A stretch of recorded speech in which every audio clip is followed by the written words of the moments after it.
Question number 15. Two lamps, one rated 100 watt at 220 volt and the other 60 watt at 220 volt.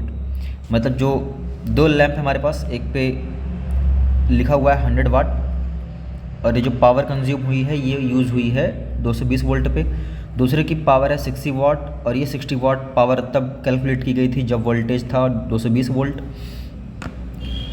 अब इन दोनों lamps को add कर दिया गया है पैरेलल कॉम्बिनेशन में और एक सप्लाई दे दी गई।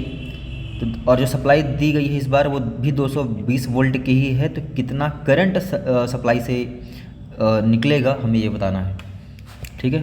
तो उसके लिए तो भाई दोनों का हमें रेजिस्टेंस निकालना पड़ेगा। देखो बल्ब हमारे पास दो हैं, एक ये लैंप हो गया और दूसरा लैंप ये है। इन दोनों को ऐड किया गया है किससे जी? पैरेलल कॉम्बिनेशन से। और यहाँ पे 220 वोल्ट की सप्लाई दे दी गई है इसको,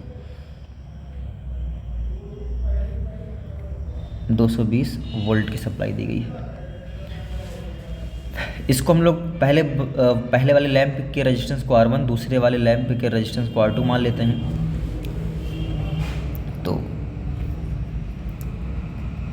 फॉर फर्स्ट लैंप, पहले लैंप का हम लोग पता कर लेते हैं रेजिस्टेंस, जिसको हम लोग R1 नाम दे रहे हैं। तो एक फार्मूला होता है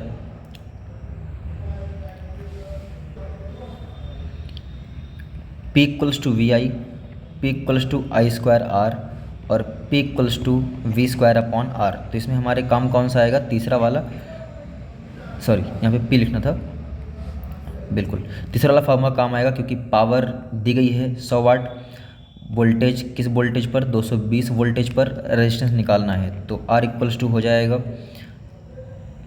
V²/P।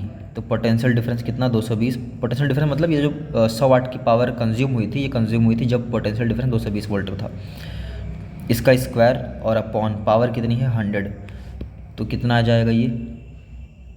इसको कैलकुलेट कर लेते हैं। 484, 2 0 2 0 cancel, 484 ohm for second lamp, for second lamp. इसकी भी हमें रेजिस्टेंस निकालना पड़ेगा, यानी R2। सेम फार्मूला होगा 220 का स्क्वायर, क्योंकि इसको भी दूसरे वाले लैंप की भी जो पावर दी गई है वो 220 वोल्ट पर ही दी गई थी और यहाँ पे पावर इसकी है 60 ही है, बिल्कुल। तो इसका स्क्वायर कितना आएगा?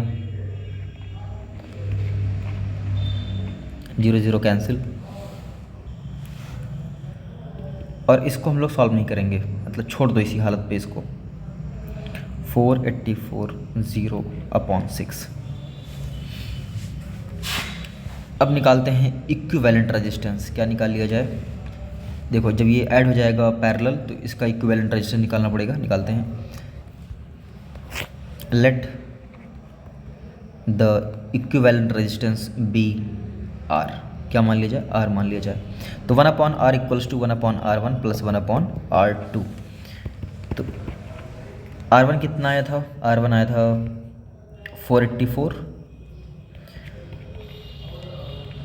और ये आया था 484/6। ये 6 चला जाएगा ऊपर, LCM आएगा 4840 10 टाइम्स, तो 10 + 6 R इक्वल्स टू 4। इसको कर लो सॉल्व अब, या इसको भी मर्जी आपकी, छोड़ दो ऐसे ही, लेकिन सॉल्व कर लेंगे थोड़ा सा आसान हो जाएगा। 4 4 16, 4 1 4, 4 2 8, 4 1 4 0, 2 2 4, 2 6 12, 0 2 5 10। R इक्वल टू आ गया 605 ओम। करंट पता करना था। अच्छा, इक्विवेलेंट रेजिस्टेंस आखिर निकालना ही क्यों पड़ा? क्योंकि यहाँ पे हमें जो करंट फ्लो बताना है, कितना करंट फ्लो होगा, वो ये करंट बताना है जो सर्किट से निकलेगा, मतलब जो सोर्स से निकलेगा। तो इस पर दोनों डिपेंड करते हैं, मतलब R1 भी R2 भी डिपेंड करता है। I क्या है? पूरी सर्किट में फ्लो होने वाला करंट, इसलिए हमें पहले पूरी सर्किट का इक्विवेलेंट रेजिस्टेंस निकालना पड़ेगा, जो कि आ चुका है। तो I equals to V upon R। Potential difference हमें देना है 220 वोल्ट का और रजिस्टेंस हमने दिया है 605, मतलब इक्विवेलेंट रजिस्टेंस कितना है 605। सॉल्व कर लो, जो आएगा आंसर। एक छोटी सी मिस्टेक हो चुकी है इस क्वेश्चन में, यहाँ पे 600 अपॉन 2 रहेगा, सॉरी फॉर दैट।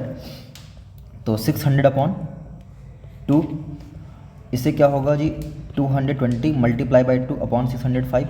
इसको सॉल्व कर लेना, जो भी आएगा आंसर, ये आपकी जिम्मेदारी है। और अगर ये करंट है तो एम्पियर लिखना ना भूलें।